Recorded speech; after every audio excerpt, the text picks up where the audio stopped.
ഒരു കോള് വരുന്നുണ്ട്. എന്റെ അശാന്ത പരിശ്രമം കൊണ്ടാണ് ഈ പഞ്ചായത്ത് മേഖലയാക്കി പ്രഖ്യാപിച്ചത്.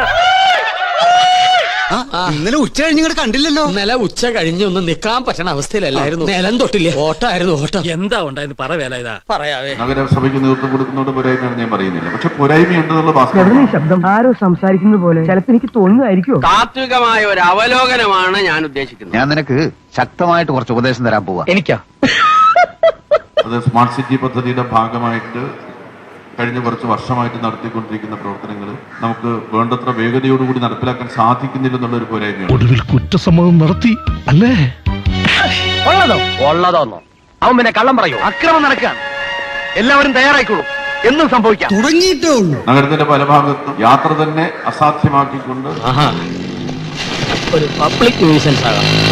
വിവിധ വികസന പ്രവർത്തനങ്ങളുടെ ഭാഗമായിട്ട് റോഡുകളെല്ലാം വെട്ടിമുറിച്ചിട്ടേക്കുകയാണ്. അതൊക്കെ നാട്ടുകാർക്ക് അറിയാവുന്ന കാര്യമല്ല അല്ലേ? അല്ല അതെ, എനിക്ക് ഇനി അവധി ഒന്നും കേൾക്കണ്ട. അതെ ഞാനൊന്ന് പറഞ്ഞോട്ടെ. നിന്നെ ഞാൻ കൊല്ലം കുറെ ആയില്ലേ കാണാൻ തുടങ്ങിയിട്ട്.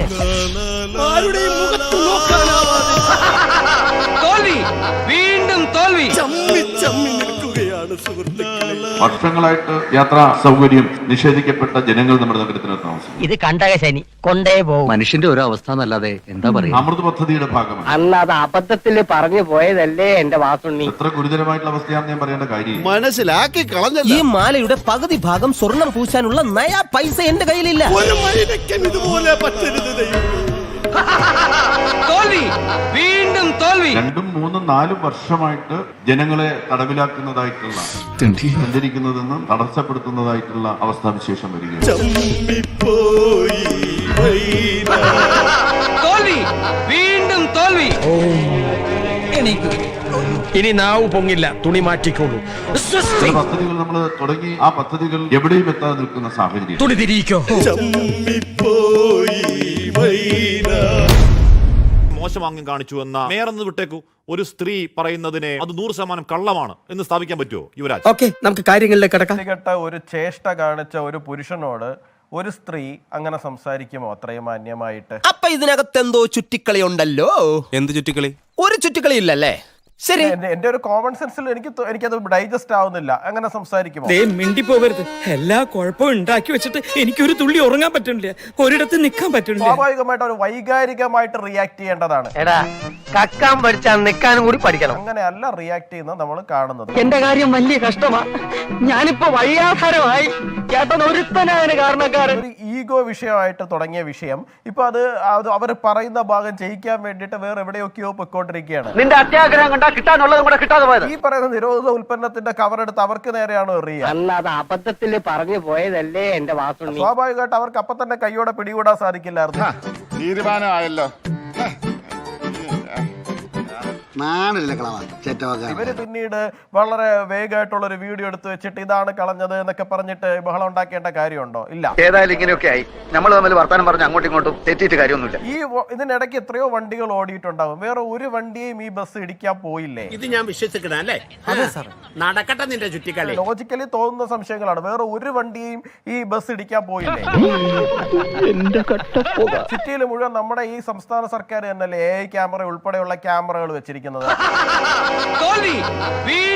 അതിന്റെ അകത്തൊന്നും പതിഞ്ഞില്ലേ ഈ പറയുന്ന KSRTC ബസ് ഇത്രയും അപകടകരമായ വിധത്തിൽ വരുന്ന ഒരു കാര്യം? തന്റെ മുഖത്തൊണ്ട് ലക്ഷണം. താനീ തൊഴിലിന് പറ്റിയവനല്ല. റെജി ലൂക്കോസിനോട് എനിക്കൊരു കാര്യം പറയാനുള്ളത്, അദ്ദേഹത്തിന്റെ ഭാഷയെ കുറിച്ചിട്ട് താങ്കൾ വളരെ ഇതായിട്ട് പറഞ്ഞു. കേരളം കണ്ടു, എയറിൽ പോയി എന്നൊക്കെ ഉള്ള കാര്യം ശരിയാണ്. ഇത് കേരളം കാണുന്നുണ്ട്, ഇതൊക്കെ ഏറി പോകുന്നുണ്ട്, സത്യം തന്നെയാണ്. തമാശ പറയാതെ അല്ല, കാര്യമായിട്ട് പറഞ്ഞതാ. അപ്പൊ സ്വാഭാവികമായിട്ട് ഒരു സാധാരണക്കാരുടെ പ്രതികരണമായിട്ട് താങ്കൾ കണ്ടാൽ മതി.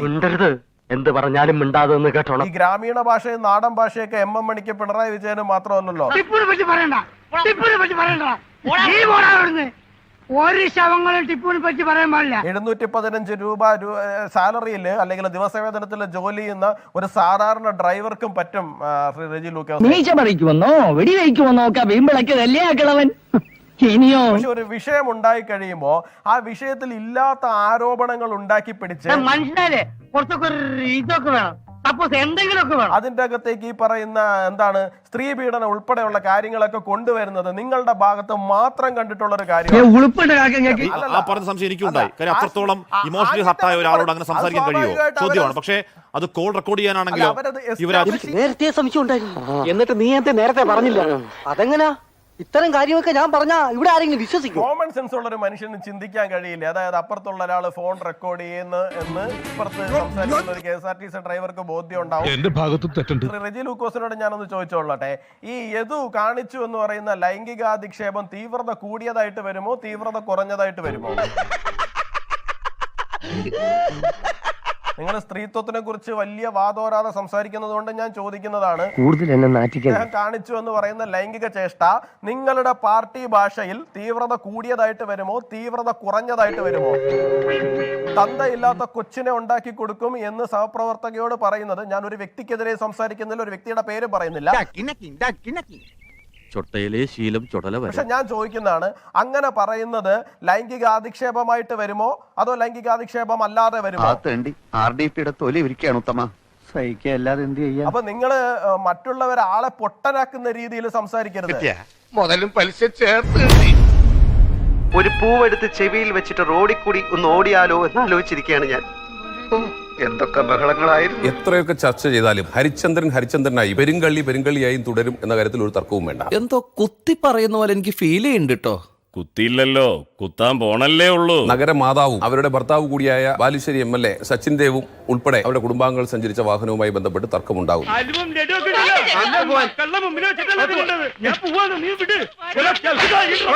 അവർ പറഞ്ഞു ഡ്രൈവർ മദ്യപാനിയായിരുന്നു, മദ്യപിച്ചിരുന്നു, അദ്ദേഹം ലഹരി പദാർത്ഥങ്ങൾ ഉപയോഗിച്ചിരുന്നു എന്ന് പറഞ്ഞു. പോലീസ് ആ സ്പോട്ടിൽ നിന്ന് തന്നെ അദ്ദേഹത്തെ കസ്റ്റഡിയിലെടുക്കുന്നു, അദ്ദേഹത്തെ കൊണ്ടുപോയി ലഹരി പരിശോധനയ്ക്ക് വിധേയനാകുന്നു. അദ്ദേഹം ലഹരി ഉപയോഗിച്ചിട്ടില്ല എന്ന് ബോധ്യപ്പെടുന്നു. അന്തസ് വേണോടാ അന്തസ്. പണ്ടും നിന്നെ എന്തെങ്കിലും ഒരു കാര്യത്തിന് കൂട്ടിയിട്ടുണ്ടോ? ഇരണക്കേട് അച്ചിട്ട തുടർച്ചയായി പച്ചക്കള്ളം പറഞ്ഞുകൊണ്ടിരിക്കുന്ന ഒരു മേയർ തിരുവനന്തപുരത്തിന് അപമാനമാണ്.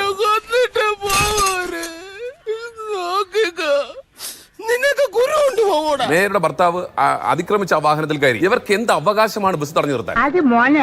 ഒരു കയ്യബദ്ധം നാറ്റുകരുത്. മനുഷ്യരാജ്യം ജോമാർ ഇങ്ങനെ ചെയ്യുമോ? അങ്ങനെ ഹെഡ്ലൈറ്റ്സ് ഇട്ട് പോകുന്ന വണ്ടി, അതിന് തൊട്ട് മുമ്പേ പോകുന്ന കാറിൽ ഇരിക്കുന്നവർ തിരിഞ്ഞു നോക്കിയാൽ കാണുന്ന രീതി ആംഗ്യ വിക്ഷേപം നടത്തി എന്നൊക്കെ പറഞ്ഞാൽ വിശ്വസിക്കാൻ തൊണ്ട തൊടാതെ വിഴുങ്ങാനൊന്നും ഞങ്ങൾ അത്ര മണ്ടന്മാരല്ല. ഒത്തില്ല ആ മൂപ്പര് ഒപ്പിക്കാൻ നടക്കുക. അയ്യോ, കഷ്ടമായി പോയി. എന്റെ ജീവിതം കഷ്ടമായി പോയി. ഇനി ഞാൻ ആലോചിച്ചിട്ട് ഒരു മാർഗമുള്ളൂ. എന്നതാ ഈ ഇഷ്യൂ നീ തന്നെ അങ്ങ് കൈകാര്യം ചെയ്തോ. ഒരുമാതിരി മറ്റേ വർത്തമാനം പറയരുത് കേട്ടോ. ഇവിടെ ആരോടാണ് ഈ ഷിജുഖാൻ വെല്ലുവിളി നടത്തുന്നത്? സംസ്ഥാനത്തിന്റെ ആഭ്യന്തര വകുപ്പ് ഭരിക്കുന്നതാരാണ്? ഇത്രയും ദിവസമായിട്ടും അതിന്റെ നിജസ്ഥിതി ബോധ്യപ്പെടുത്താൻ കഴിയാത്ത ആഭ്യന്തര വകുപ്പിന്റെ പരാജയത്തെ കുറിച്ചല്ലേ ഷിജുഖാൻ സംസാരിക്കുന്നത്? ഒരു മന്ദൻ. എന്നെ സംശയിക്കരുത്. ഈ മീശി വെച്ച് കരയിലട കഴുതേ. ഏത് നേതാവായാലും വിളഞ്ഞു പഴുക്കണം. വിളയാതെ പഴുത്താൽ ഇത്തരത്തിലുള്ള പ്രശ്നങ്ങളൊക്കെ ഉണ്ടാകുക സ്വാഭാവികമാണ്. രാഘവൻ പറഞ്ഞത് വാസ്തവം. രാഘവൻ പറഞ്ഞത് വാസ്തവം. ഒരു നാട് ഭരിക്കാൻ വലിയ കഴിവൊന്നും വേണ്ട, പക്ഷെ ഒരു നാട് മുടിക്കാൻ കഴിവ് വേണം. 6 ഇഞ്ച് നീങ്ങി ഒരു ചുവന്ന സ്വിച്ച് കാണുന്നുണ്ടോ? കാണുന്നുണ്ട്. ഈ സ്വിച്ചിന്റെ കാര്യമാണ്. അമർത്തിയോ?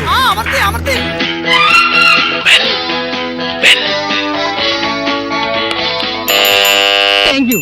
ഈ ഉപകാരം മറന്നാലും ഞാൻ മരിക്കില്ല. ഇതൊക്കെ എന്ത് അപ്പോ നാളെ നേരത്തെ തന്നെ ഇങ്ങോട്ട് എത്തണം കേട്ടോ. ശരി.